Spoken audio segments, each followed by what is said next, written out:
We're off to market, but perhaps not as you might imagine.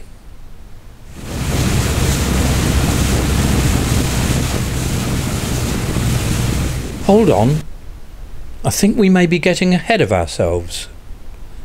Let's go back to where we started. This is Damansara Sadok, a province of Thailand, and we're about to visit its famous floating market by long-tail speedboat. These craft are the workhorses of the rivers, with their air and water-cooled engines mounted directly to the prop shaft and propeller. This gives amazing accessibility for maintenance and repairs. I'll tell you a little bit more about the market when we arrive, but for now, why don't you sit back, enjoy the ride and take in the fascinating scenery.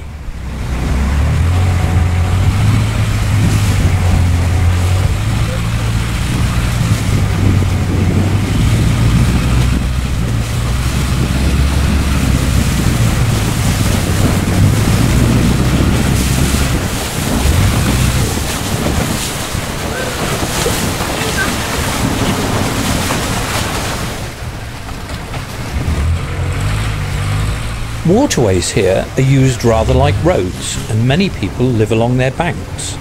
There are boats everywhere.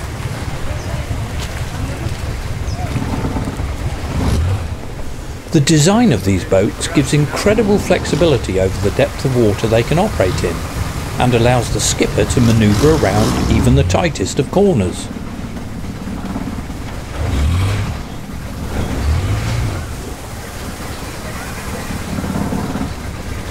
The Thai climate lends itself to vigorous plant growth, and lush greenery abounds. Sue and I often joke about the care we have to take of our houseplants, compared with the fact that here they grow like weeds.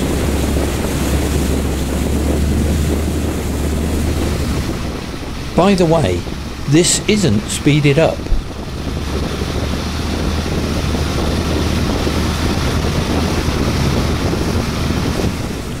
Houses along the river are often built on stilts to cope with the annual floods.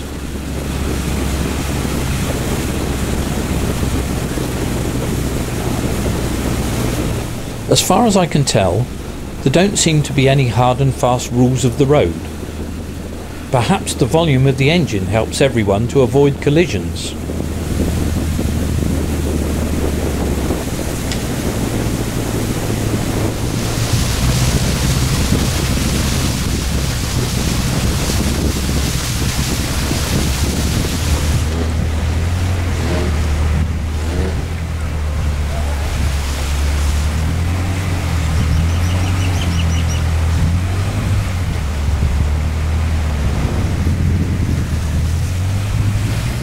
Just in case you were wondering, the temperature is about 38 and the humidity somewhere around 65%, so the cooling breeze generated by our means of transport is very welcome.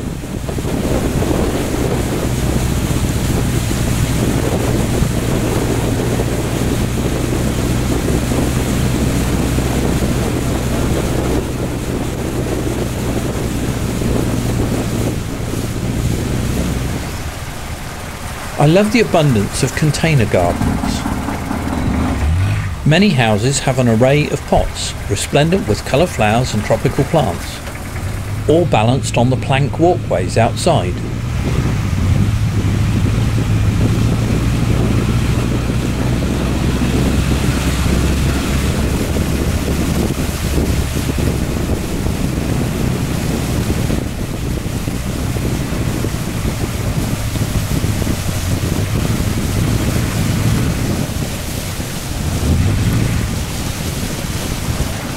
So, here we are at the start of the market.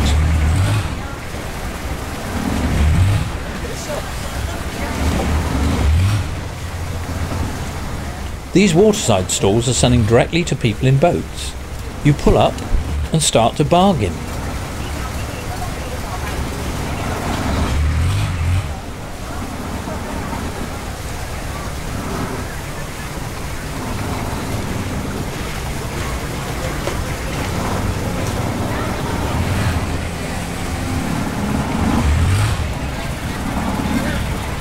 However, we are just about to disembark at the market landing stage.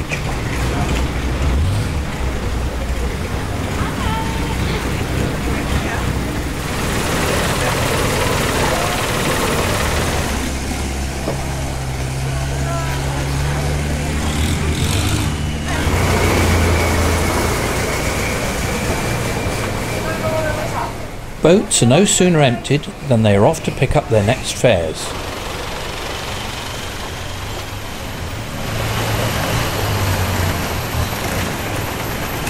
Although the river traffic appears chaotic, everyone seems to be pretty good-natured, and nobody gets angry or shouts. Many of the vendors are actually selling from their boats, while on shore there are more stalls, each offering a bewildering array of colourful goods.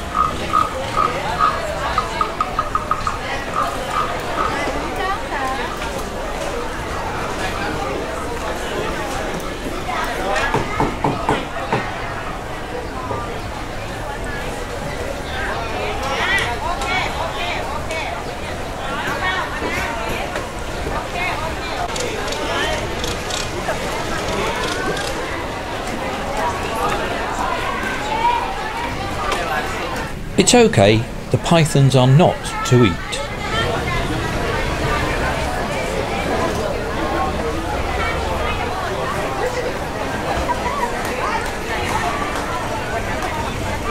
An important piece of equipment for the vendors is a stick with a hook on the end of it.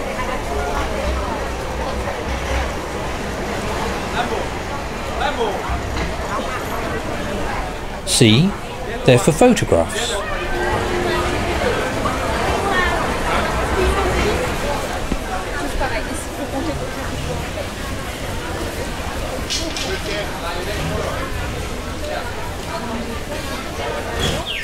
You can buy interesting fresh food, cooked in a tiny floating kitchen. This is delicious and you wouldn't believe how cheap it is. Notice the floating nursery next door?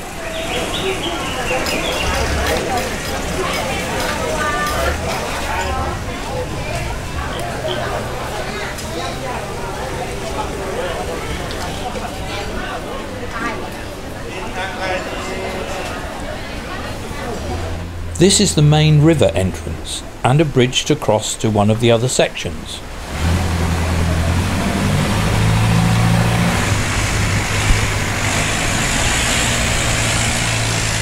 Craft of all sizes driven by paddle or motor constantly arrive and leave.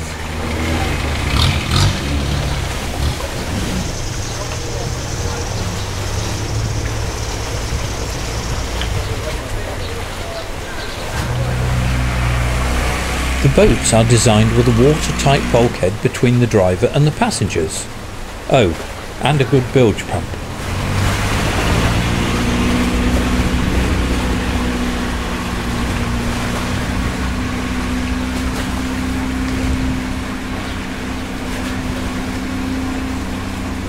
The entire place is thronging with a mixture of locals and tourists, and you really can buy just about anything, from a suit of clothes to a complete meal.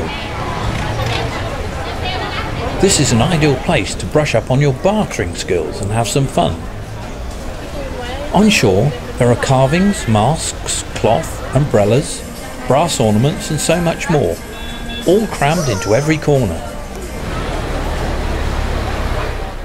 In Thailand, you can get great coffee everywhere. Now to have a cappuccino at the floating market. Sue thinks this could be a branch of the local WI.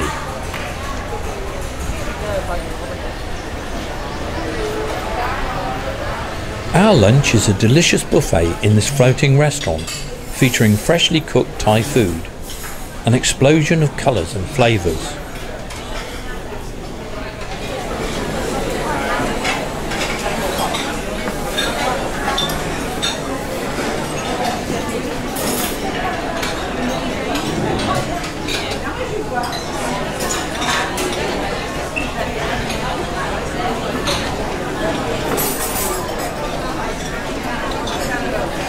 But now it's time to head back to the landing stage to board our boat for the return trip to our coach.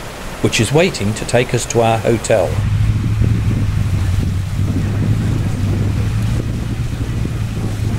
So that's it. A trip to market, but Thai style.